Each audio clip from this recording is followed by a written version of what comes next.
दोस्तों स्वागत है सिनॉप्सिस आईएएस में। मेरा नाम है कृष्णा। इस लेक्चर में हम एमएसडीपी यानी कि प्रिंसिपल्स ऑफ एलिमिनेशन, जिसमें प्रीलिम्स के पीवाईक्यू 79 से लेके 23 तक पेपर 1 और 2011 से लेके 23 तक पेपर 2 सीसेट, वो क्वेश्चंस हैं।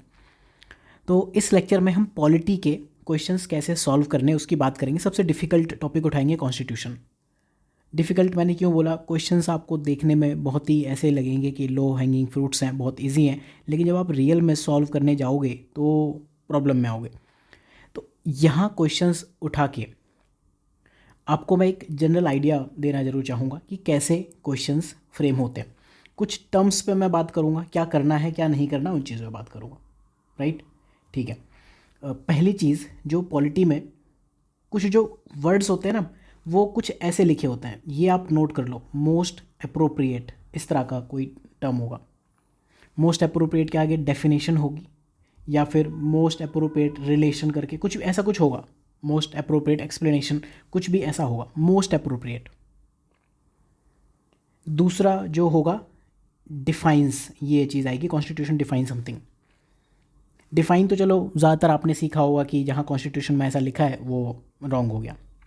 फिर कुछ टर्म्स इसमें डेफिनेशन और मीनिंग के होंगे कि बेस्ट मीनिंग या मोस्ट अप्रोप्रिएट मीनिंग क्या है। जो ज़्यादातर क्वेश्चंस आपको मिलेंगे करने में थोड़े डिफ़िकल्ट है एंड काफ़ी पूछता है, उसमें कुछ ऐसा लिखा हो बेस्ट या फिर सुपीरियर। एक एक करके मैं अभी आपको क्वेश्चन इसी लेक्चर में सॉल्व करूँगा इन्हीं टर्म्स पे। बेस्ट में जैसे बेस्ट डिफाइंस, जैसे बेस्ट रिफ्लेक्ट्स यहाँ पूछा है, which are the following best reflects the chief purpose of constitution of India. क्या आप कह सकते हो कि ए गलत है? नहीं गलत है। क्या आप कह सकते हो कि सी गलत है? नहीं गलत है, राइट। या बी गलत है, ठीक है, तो गलत नहीं है, लेकिन इसमें कैसे आप सी स्टेटमेंट में पहुंचोगे? पीवाईक्यू है, बट ठीक है, नहीं होता पीवाईक्यू तब क्या करते? तो बेस्ट डिफाइंस या बेस्ट एक्सप्लेन्स ये टर्म होगी, या बेस्ट रिफ्लेक्ट्स जो यहाँ ये दिया हुआ है, या बेस्ट सेफ गार्ड, इस तरह की चीज़ होगी। या बेस्ट सुपीरियर वैल्यू क्या है, वर्च्यू वैल्यू, या बेस्ट मीनिंग अभी हमने बात करी ली। इस तरह के टर्म्स कुछ लिखे होंगे, इन पे आपको ध्यान देना है। एसेंस लिखा होगा, एसेंस ऑफ कॉन्स्टिट्यूशन क्या है, एसेंस ऑफ आर्टिकल 14, ये टर्म्स लिखे होंगे। सारा खेल बेसिकली इन्हीं टर्म्स के इर्द गिर्द घूमता है। अगर आपने ये ध्यान दिया तो होगा। आपको पॉलिटी में कई बार ऐसा लगेगा कि 1 भी ट्रू है, 2 भी ट्रू है, 3 भी ट्रू है। चलो 4 अगर आप एलिमिनेशन पे जाते हो कि ये सिक्योर करता है तो एलिमिनेट कर दो, एक्सट्रीम वर्ड हो गया, आंसर तो फिर भी नहीं आ रहा। सपोज़ कि ये अगर प्रीवियस ईयर क्वेश्चन ना होता, आपको ये ना पता हो कि लिमिटेड गवर्नमेंट कॉन्स्टिट्यूशनलिज्म वाले जो क्वेश्चन हैं ना हो पता, तो कैसे करोगे?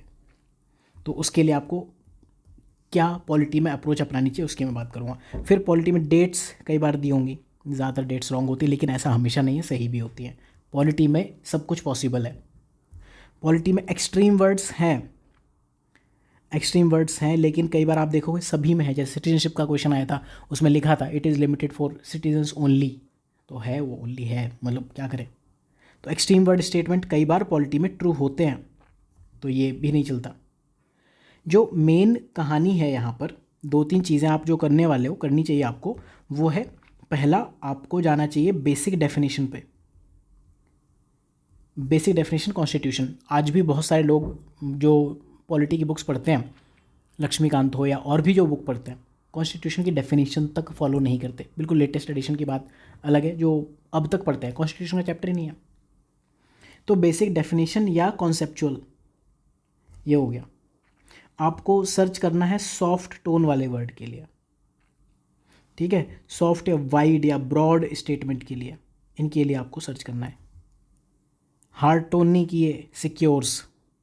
अब आप डिफ़ाइन वाली चीज़ पे जाओगे कि कॉन्स्टिट्यूशन में डिफ़ाइन वर्ड हमेशा गलत होता है, तो यहाँ तो फिर स्टेटमेंट नंबर 3 में लिखा हुआ है ये। बट अगेन ये कॉन्स्टिट्यूशन ऑफ इंडिया की बात नहीं की, कॉन्स्टिट्यूशन ऑफ अ कंट्री की बात की है। कुछ टर्म्स हैं जो जैसे सॉफ्ट, वाइड, ब्रॉड, इसमें क्या आते हैं? इनेबल्स। कहीं लिखा हो दीज आर, वो क्या है? एब्सोल्यूट टर्म्स हैं। दिस डिफाइंस, ये सॉफ्ट नहीं है। तो वर्ड प्ले इंपॉर्टेंट है पॉलिटी में, आपको ये चीज़ हमेशा समझनी पड़ेगी। अब एक चीज़ जो मैं आपको कह सकता हूँ, दो इसमें टेक्निक्स हैं पॉलिटी में।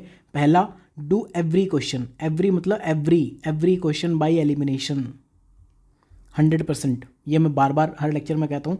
प्रीलिम्स में आपके पास आंसर तो है ही ना, ABCD में से ही है।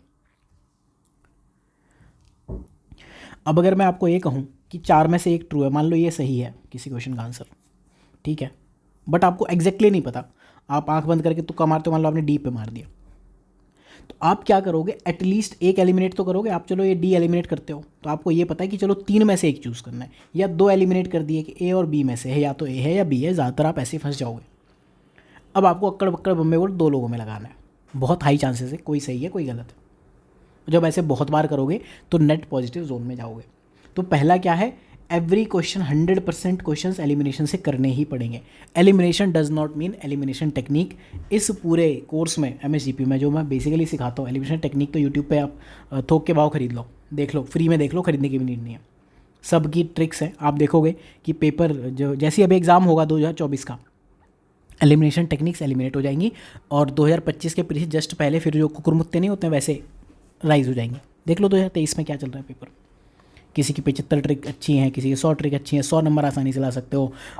पेपर 2 में 50 नंबर फ्री के, भाई एग्जाम में कहाँ चले जाते हैं, कट ऑफ 70 नंबर क्यों जा रही है, 75।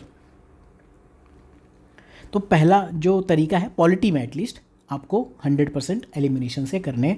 दूसरा जो हिस्ट्री में ट्रू है लेकिन पॉलिटी में और ज़्यादा ट्रू है, आप चीज़ों को रिवर्स करो, स्टेटमेंट को अपोजिट करो, उसके बाद आप देखो क्या अपोजिट चीज़ भी ट्रू है। चलो एक एक करके देखना शुरू करते हैं। और मैं आपको एक डिस्क्लेमर यहाँ ज़रूर दे देता हूँ, मैं आपको चीज़ें एक्सप्लेन ज़रूर कर रहा हूँ, लेकिन इसका मतलब ये नहीं है कि मुझे सब कुछ आता है। ये सब एग्ज़ाम के बाद बैठ के हर बार जब हम सॉल्व करते हैं उसके साथ की हुई चीज़ें हैं, आंसर्स पहले से पता होते हैं, उसके बेस पे एक्सप्लेनेशन हो रही है। अदरवाइज़ ये क्वेश्चन किसी को ना पता हो ना, तो औकात नहीं कि लोग आराम से एग्ज़ाम में सॉल्व कर लें।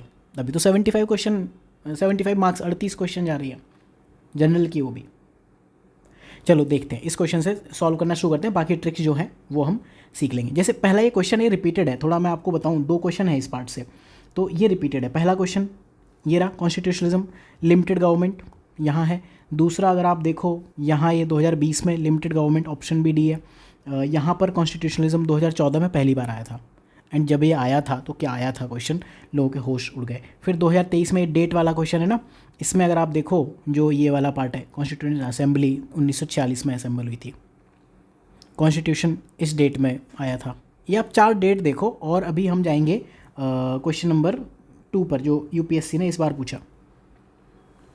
यहाँ स्टेटमेंट नंबर 1, चलो ठीक है, constitution day is celebrated on this day every year to promote constitutional values, मतलब आसान सा है, इसको गलत करने का मेरे पे कोई रीज़न नहीं है। स्टेटमेंट नंबर 2 देखूँ अगर, कॉन्स्टिट्यूएंट असेंबली किस डेट में, ड्राफ्टिंग कमेटी, तो हालांकि डेट पता होनी चाहिए बट फिर भी 2 क्वेश्चन इस टॉपिक से, कॉन्स्टिट्यूशन से, दोनों रिपीटेड, 4 नंबर आपके पास अगर प्रीवियस ईयर की है। नहीं तो बहुत सारे लोगों को इसमें भी दिक्कत थी कि यार मतलब ये स्टेटमेंट नंबर 1 ठीक है नहीं ठीक है, तो जिन्हें ये मतलब एलिमिनेशन टेक्निक आती थी कि ब्रॉड स्टेटमेंट ट्रू है, लोगों ने कर लिए, बट आप समझो 2 क्वेश्चन दोनों रिपीटेड, बात आसान और डिफ़िकल्टी की नहीं है। चलो ठीक है, एक एक करके हम देखते हैं कि जो क्वेश्चन के जो ऑप्शंस हैं जो सही हैं वो तो ठीक है, जो गलत हैं वो गलत क्यों हैं।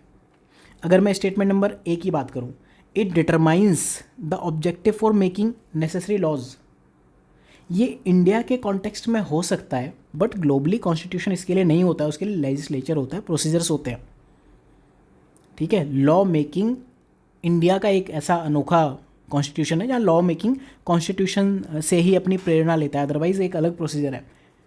तो डिटरमाइन नहीं करता ऑब्जेक्टिव ऑफ नेसेसरी लॉ, नहीं, ठीक है।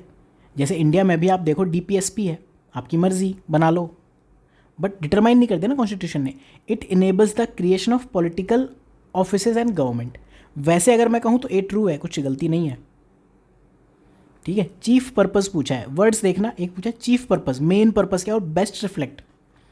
तीसरा क्या है, defines and limits the power of government, public administration में एक टॉपिक है कॉन्स्टिट्यूशनलिज्म, बेसिकली वहाँ से ये क्वेश्चन पहली बार पूछा था, तब से पूछता आ रहा है। कॉन्स्टिट्यूशनलिज्म की डेफिनेशन पर ये क्वेश्चन पूछा है, ये डिफाइन करता है, लिमिट करता है पावर ऑफ गवर्नमेंट, ये तो चलो आपको पता है। फोर्थ क्या, it secures social justice, social equality and social security, मतलब बहुत एक्सट्रीम वर्ड है ये। क्या कॉन्स्टिट्यूशन सिक्योर करेगा सोशल जस्टिस? कैसे डिफाइन करोगे? एक आदमी, चलो सोशल जस्टिस किस किस कॉन्टेक्स्ट में हो सकता है? कास्ट के केस में हो सकता है, क्लास के केस में हो सकता है, जेंडर के केस में हो सकता है, रेस के केस में हो सकता है, एथनिसिटी के केस में हो सकता है। बहुत सारे तरीके हैं सोशल जस्टिस। सोशल इक्वालिटी कैसे आप डिफाइन करोगे? सोशल सिक्योरिटी, कितने लोगों को आप बिठा के खिलाओगे या कितने लोगों को पेंशन दोगे? तो डी तो एक्सट्रीम ही एक्सट्रीम स्टेटमेंट है। तो अब इसमें अगर आप देखो कि डी गलत है, बाकी तीनों ठीक से लग रहे हैं, ठीक है। अब मान लो मेकिंग ऑफ नेसेसरी लॉज, उनके लिए ही ऑब्जेक्टिव डिफाइन करता है। अगर मान लो डिटरमाइन करता है तो ये कोई कसम नहीं खाई ना कि जो नेसेसरी लॉज हैं वही डिटरमाइन करेंगे। कौन डिफाइन करेगा कि ये लॉ नेसेसरी है कौन नहीं है? तो ऐसे समझो, रिवर्स करके ये सोचो, कॉन्स्टिट्यूशन और पॉलिटी के क्वेश्चन करते हुए ये सोचो ये कोई टर्म है तो कौन डिफाइन करेगा, राइट? जैसे कहीं लिबर्टी लिखी हो, कौन डिफाइन करेगा लिबर्टी का मतलब क्या है? मतलब कौन सी चीज़ आपके पावर है, कौन से आपके नेचुरल जस्टिस हैं, क्या आएगा सोशल जस्टिस में, कौन डिफाइन करेगा ये सब? तो ये ए और ये गलत हो जाते हैं, बी और सी आपके पास बचे हैं। अब इसमें से ये इनेबल करता है creation of political offices and government, कर सकता है डेफिनेटली, बट ये चीफ पर्पज़ नहीं है। चीफ पर्पज़ यही है कि पावर ऑफ गवर्नमेंट।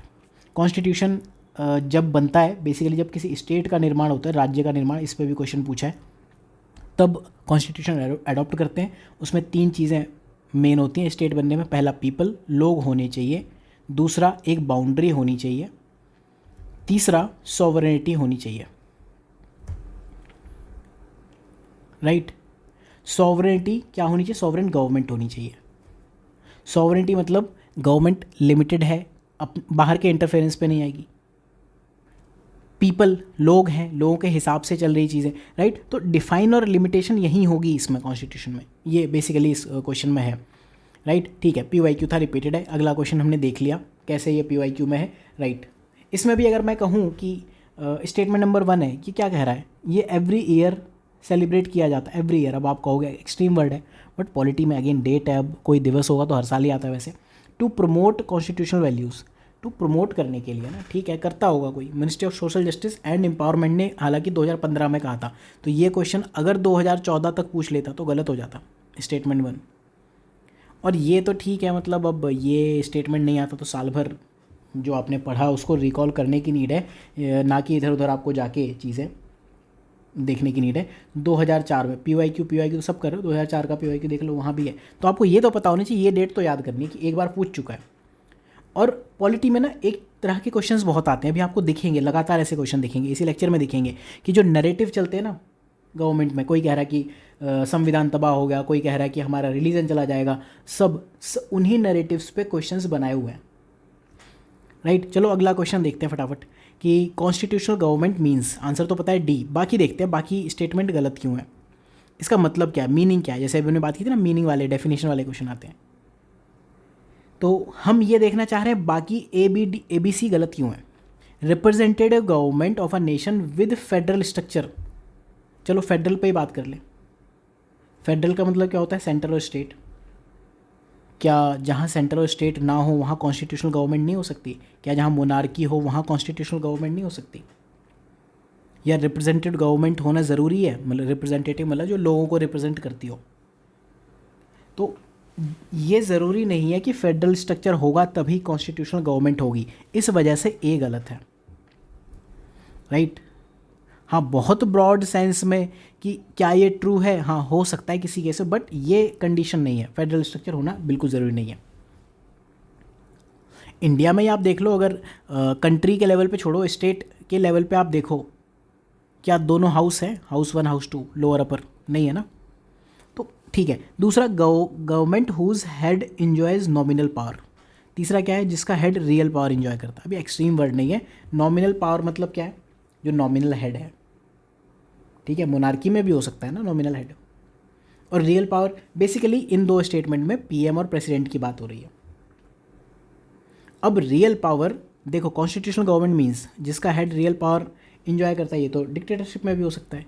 चौथा क्या है? Government limited by terms of constitution, जो संविधान में लिखा है वही supreme law of the land, लोल है, ठीक है, इसलिए D option is okay.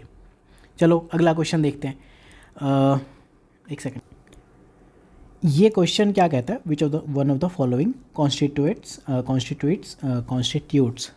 The best safeguard, या जीप में ना थोड़ा छाला हो गया, बेस्ट सेफ गार्ड और liberty in a liberal democracy. एक लिबरल डेमोक्रेसी में लिबर्टी का बेस्ट सेफ गार्ड क्या है? Committed judiciary, centralization of power, elected government, separation of power. ठीक है, अगेन इसमें आपको जाना है, मैं आपको एक एक करके बता देता हूँ, आंसर आप खुद सोचना क्या है। कमिटेड जुडिशरी, लिबर्टी, लिबर्टी मतलब फ्रीडम से रिलेटेड, आपको जो करने का मन करे कर लो लिबरल डेमोक्रेसी में।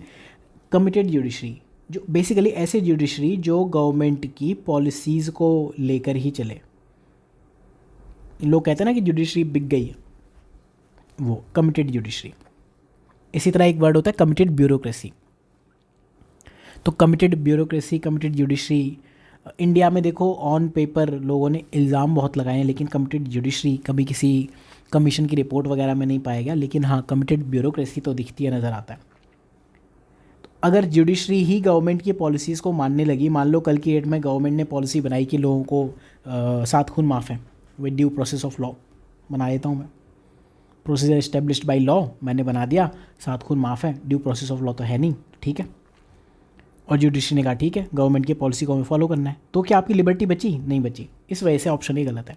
सेंट्रलाइजेशन ऑफ पावर, ठीक है, सेंट्रलाइजेशन ऑफ पावर होता जाएगा तो क्या आपकी लिबर्टी बचेगी?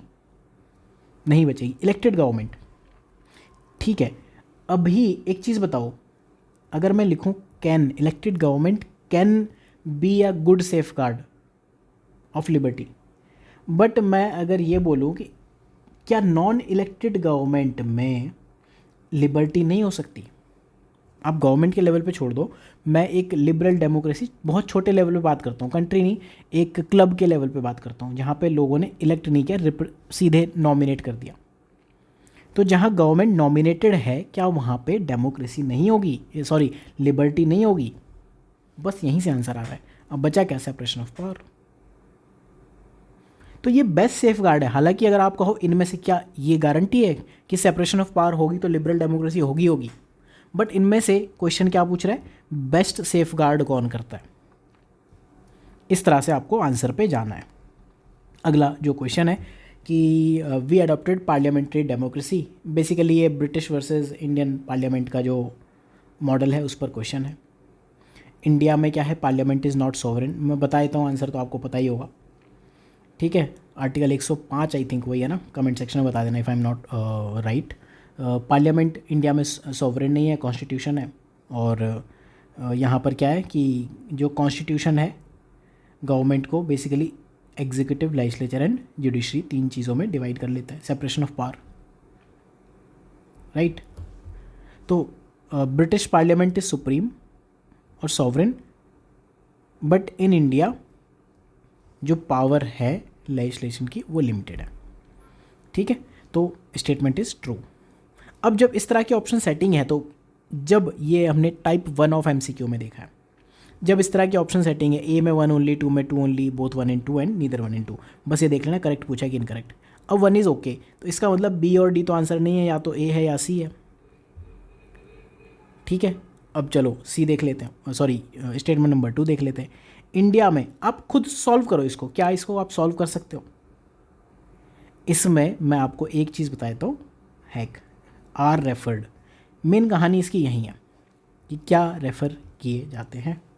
It can be referred, but are मतलब कोई एब्सोल्यूट बात नहीं है, 2 गलत है।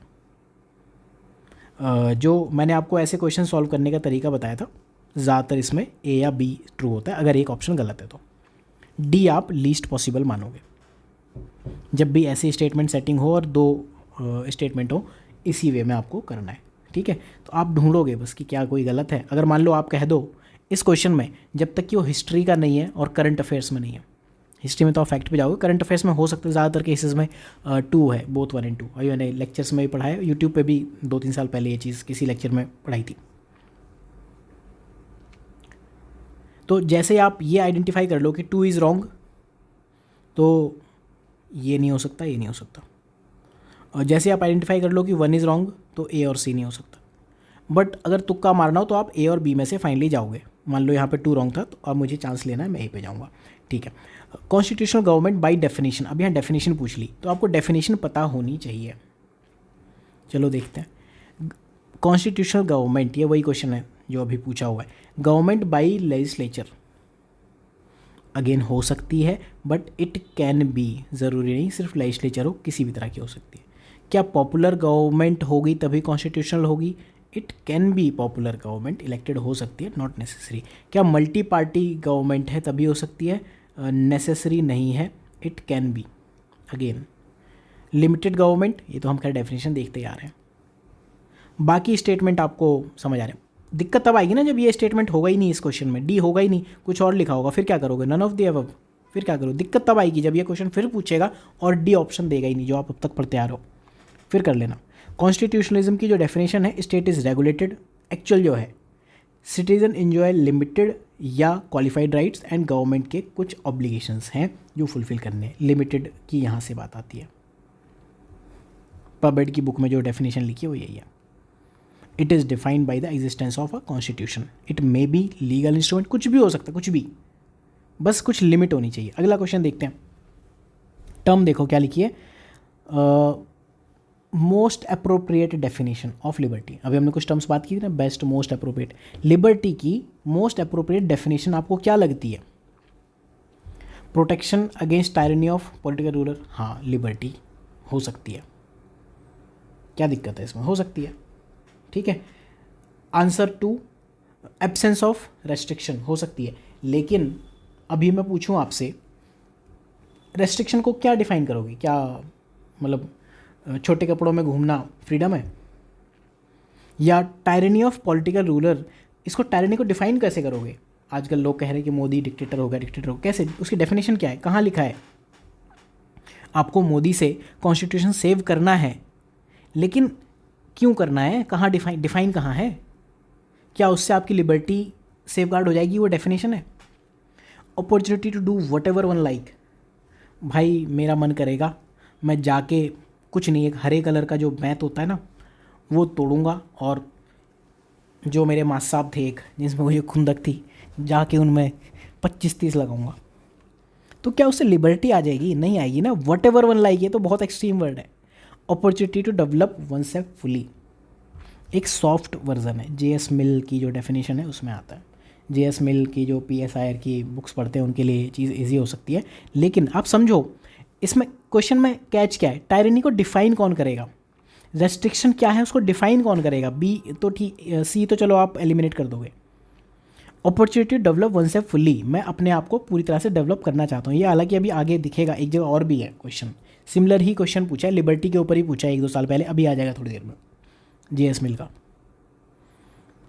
ये टर्म्स अगर आप डिफाइन नहीं कर सकते, ये समझो ये अपोजिशन का नैरेटिव है जो आज के टाइम पे चल रहा है, और यूपीएससी अपोजिशन के नैरेटिव पे क्वेश्चन तो नहीं बनाएगी। जहाँ भी आपको ये लगे संविधान खतरे में है, लिबर्टी खतरे में है, डेमोक्रेसी गई, ये गया वो गया, समझ लेना सब गलत है। यूपीएससी ने आपको जो न्यूज़ है आपकी बायसनेस प्रीलिम्स में ही चेक करने के लिए फंसा लिया। यही है वो क्वेश्चन शायद जिसकी मैं बात कर रहा था। फॉलोइंग रिफ्लेक्ट 2018 क्वेश्चन है। Most appropriate relation, again term देखो आप, मोस्ट अप्रोप्रिएट 100% नहीं, क्वेश्चन 100% नहीं, एब्सोल्यूट नहीं पूछ रहा है। इनमें से कौन सा रिलेशन ये है? मोस्ट अप्रोप्रिएट बताओ। हो सकता है कि सारे हों, सारे भी हो सकते हैं। चलो एक एक करके देखते हैं, आंसर आपको शायद पता होगा, ठीक है। हम बस लॉजिक पे जाएंगे। पहला, if there are more laws there is less liberty. हाँ लगता तो है आज के टाइम में, आर्ग्यूमेंट तो यही है, लोग तो यही कहते हैं कि हाँ लॉ ज़्यादा बना रहे हैं, गवर्नमेंट कानून ज़्यादा बना रही है, तो ठीक है। बट सोचो एक चीज़ बताओ, मान लो लॉ बढ़ रहे हैं तो उससे लिबर्टी का क्या लेना देना है? लॉ किसी और चीज़ के लिए भी तो हो सकते हैं। नेचुरल लॉज और पॉजिटिव लॉ का जो कॉन्सेप्ट है, नेचुरल लॉ और पॉजिटिव लॉ, इन दोनों में डिफरेंस क्या है? सेंट थॉमस एक्विनास GS4 में जो मैंने पढ़ाया था वो सॉरी वो डिफाइन करते हैं। नेचुरल लॉ बेसिकली जो वो है कि प्रिंसिपल ऑफ नेचुरल जस्टिस पे बने हैं, और पॉजिटिव लॉ वो है जो कोई लेजिस्लेचर बनाता है, कोई पर्सन बना रहा है। तो ज़्यादा लॉ होंगे तो ये कहाँ हो गया कि लिबर्टी कम होगी? लॉ हो सकता है मैं लोगों को खाना खिलाने के लिए लॉ बना दूँ, ज़रूरी नहीं कि ये गवर्नमेंट, हर गवर्नमेंट ने किया, पिछले गवर्नमेंट ने भी किया था, गारंटी दे दूँ। फूड सिक्योरिटी एक्ट क्या था, मनरेगा क्या है, राइट टू एजुकेशन क्या है। तो ज़्यादा लॉ होने से कम लिबर्टी होगी। अब कोई कहे कि हाँ राइट टू एजुकेशन बना दिया, अब तो स्कूल जाना पड़ता है, मेरी लिबर्टी कम हो गई, तो उसको बोलो कि तेल ले, कोई मतलब नहीं, कोई लेने देना नहीं। सिमिलरली डी स्टेटमेंट देखो, if laws are changed too often, भाई लॉ ज़्यादा हो, कम हो, चेंज हो, लिबर्टी डेंजर में कैसे आ जाएगी। ये बस वही मैंने क्या कहा, narrative of opposition. JS. Mills के दो कॉन्सेप्ट हैं, एक नेगेटिव लिबर्टी, एक पॉजिटिव लिबर्टी। पढ़ लेना, सॉल्यूशन में लिखा है, ठीक है। तो ए और डी तो आपको बाकी मतलब सॉल्व कर ही नहीं सकते इसको, बहुत क्लोज ऑप्शंस हैं। अगर आप इस तरह से हर एक ऑप्शन एलिमिनेट करके कि क्यों गलत हो रहे हैं उस पर अगर आप ब्रेनस्टॉर्मिंग करके नहीं जा रहे हो एटलीस्ट पॉलिटी में, तो फिर कॉन्सेप्चुअल क्वेश्चंस गलत होंगे, ठीक है। तो हमने कहा अगर ज़्यादा लॉ है तो लेस लिबर्टी होगी, ये कोई मतलब ज़रूरी नहीं है। लॉ चेंज ज़्यादा होते हैं या कम होते हैं तो लिबर्टी डेंजर में है, ऐसा भी नहीं है। अब बी और C, there are no laws there is no liberty, हाँ ये बात है, क्योंकि लॉ ही नहीं होगा, ठीक है। बी से पहले हम सी समझते हैं। If there is liberty laws have to be made by people, भाई कसम थोड़ी खाई है, ना बनाए लोग लॉ। क्या इंडिया में लिबर्टी नहीं है? क्या लोग बनाते हैं लॉ? नहीं बनाते ना, लोगों के रिप्रेजेंटेटिव बनाते हैं, कोर्ट भी बना सकती है। एक लॉ के साथ laws, rules and regulation. Mains answer building में हमने ये डिस्कस किया था, जो लॉ एंड एथिक्स में डिफरेंस था वहाँ पे, एंड करते ही हैं यार, पढ़ते हैं हम, ठीक है। वैसे भी सोचो, मान लो आप कल के डेट में आईएएस बन जाते हो, आपने इलेक्शन के टाइम पे कोई एक लॉ बना दिया कि अब ये नहीं होगा। आप मान लो ट्रैफिक पुलिस में ही हो और आप ये कह रहे हो कि ये रोड है, आज की डेट में आप यहाँ से जाओगे, यहाँ मेन रोड से नहीं जाओगे, उस दिन के लिए वो लॉ है। अगर आपने वायलेट किया फाइन पड़ेगा। तो क्या ज़रूरी है कि लॉ लोगों ने वायलेट कर दिया या इससे आपकी लिबर्टी वायलेट हो गई कि मुझे तो नहीं यहीं से डोलना है? नहीं। मेन कहानी क्या है, if there are no laws there is no liberty, क्योंकि अगेन एनार्की आ जाएगी। कोई कुछ किसी को सेफगार्ड करने के लिए ही नहीं है, सोशल कॉन्ट्रैक्ट ही नहीं है। सोशल कॉन्ट्रैक्ट क्या होता है? मैंने अपनी कुछ फ्रीडम, मैंने अपनी कुछ राइट्स सरेंडर कर दिए गवर्नमेंट को या किसी ऐसे पर्सन को जो मुझे बदले में सेफ्टी सिक्योरिटी प्रोवाइड कर पाए। तो डी और ए में आपको ये समझना है, अलग चीज़ें हैं। आंसर ऐसे आएगा। अब लोगों ने कहा उस टाइम पे बहुत वो था, मतलब इस क्वेश्चन को लेके, if there are no law there is no liberty, ये तो हो ही नहीं सकता। लोगों ने सबसे पहले एलिमिनेट ही बी किया था, ठीक है। तो बस इसी वे में हो सकते हैं। हालांकि 2018 में मैंने ये क्वेश्चन किया था, अटेम्प्ट दिया था, शायद गलत किया था क्योंकि ये सब इतना डेप्थ में सोचना नहीं आता था, राइट। तो समझ गए आप कैसे करनी है चीज़ें। बिल्कुल ही जब तक आप बेसिक हर ऑप्शन को एलिमिनेट नहीं कर देते हो तब तक कुछ नहीं होगा। अगला क्वेश्चन क्या है, डेमोक्रेसी की सुपीरियर वर्च्यू क्या है? डेमोक्रेसी की superior virtue lies in the fact that it calls into activity, again ऐसा सही ऑप्शन था एक, intelligence and character of ordinary man, liberty वाला था ना, कि टू डेवलप मैन फुली, वही तो है। हाँ चलो देखते हैं, ये भी जे.एस. मिल का ही है, जो लाइन पूछी ना उठा के जे.एस. मिल की दी है। तो लोगों ने बाद में जो टेस्ट सीरीज़ बनाई थी बहुत सारी बनाई थी। चलो एक एक करके समझते हैं, बाकी ठीक है।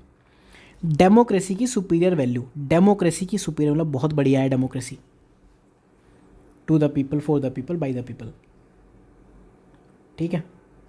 तो आंसर इसका आई थिंक ए है। बी सी डी देखते हैं पहले। The method for strengthening executive leadership.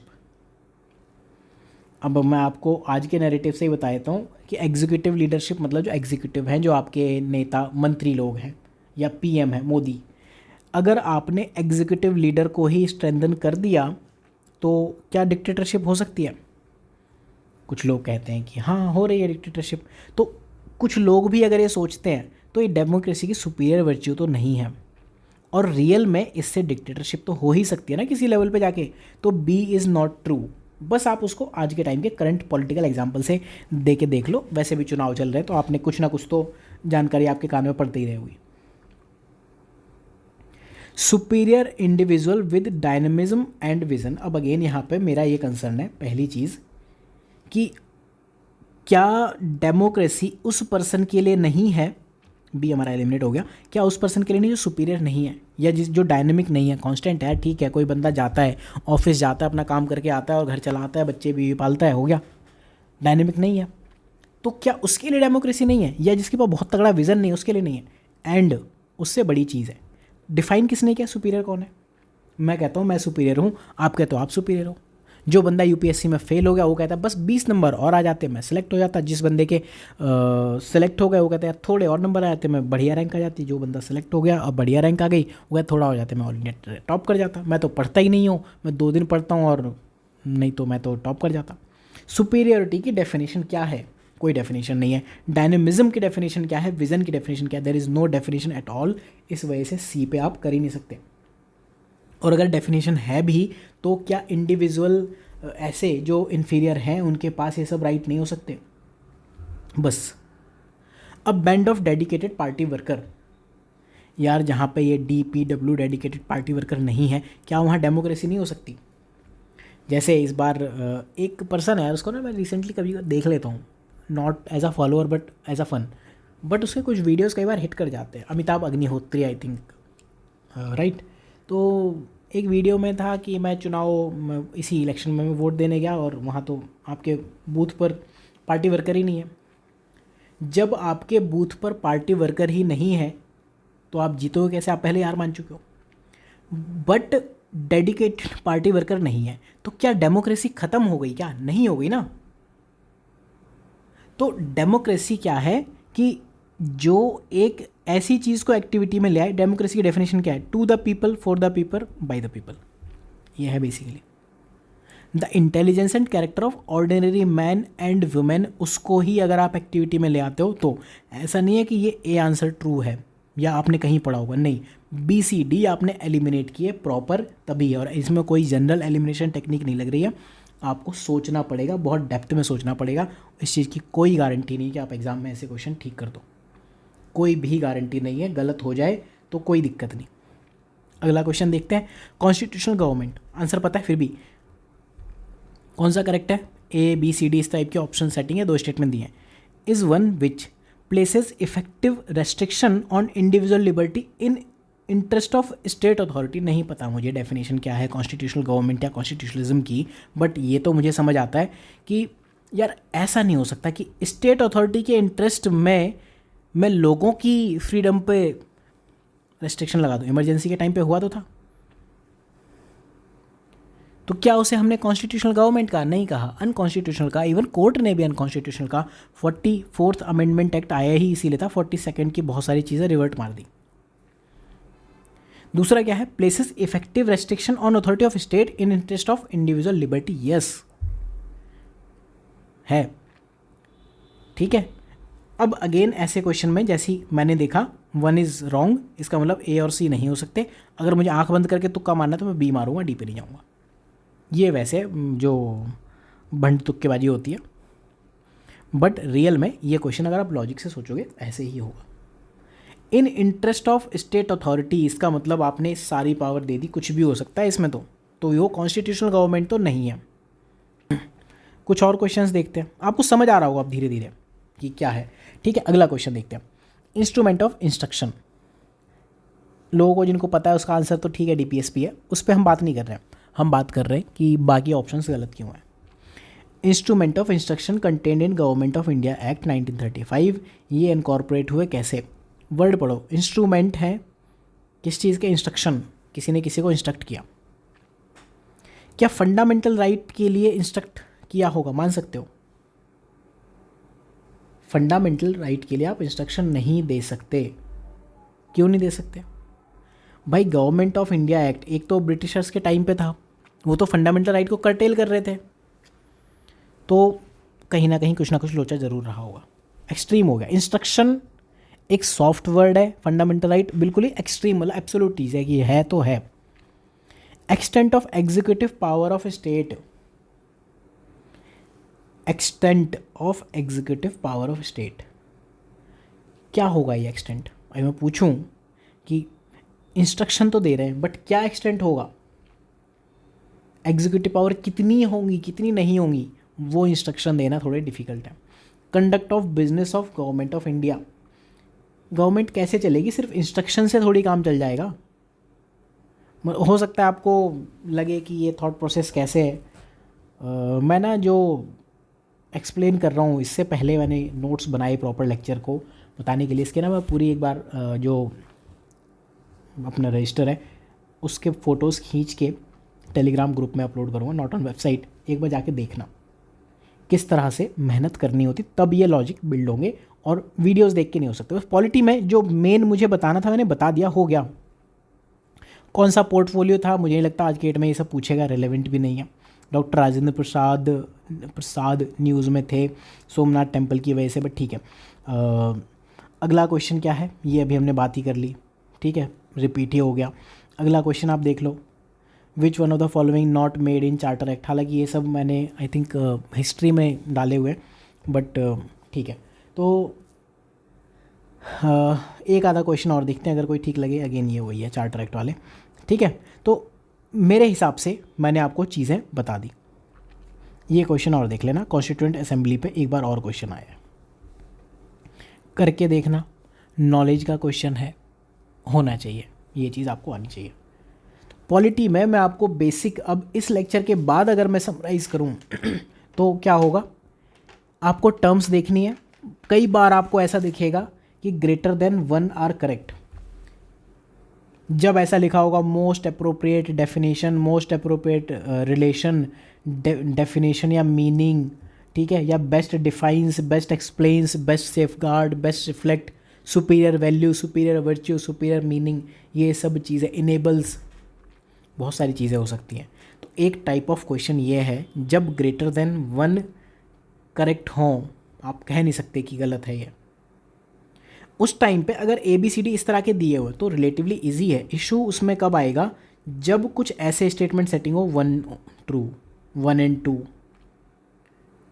तब आएगा। जब 1 लाइनर है तो फिर भी एक बार को आप एलिमिनेट कर सकते हो, आपको वेटेज देखना effective, right. Type of question में इसकी मैं बात ऑलरेडी कर चुका हूँ, फिर से हम करेंगे ऐसे 4-5 क्वेश्चन जब इकट्ठे हो जाएंगे। So thank you for watching. Synopsis IAS की वेबसाइट में स्पेशल कोर्सेज़ में प्रीवियस ईयर क्वेश्चंस में जाके आप इन कोर्सेज़ में इनरोल कर सकते हो, और आपको ठीक लगे अभी भी टाइम में कर सकते हो। एंड मैं लगभग 3 से 4 लेक्चर्स पेड पोर्टल पे डेली अपलोड कर रहा हूँ कल से, एंड बहुत बढ़िया चलने वाला एग्ज़ाम के लिए ये practice. Thank you for watching, have a good day.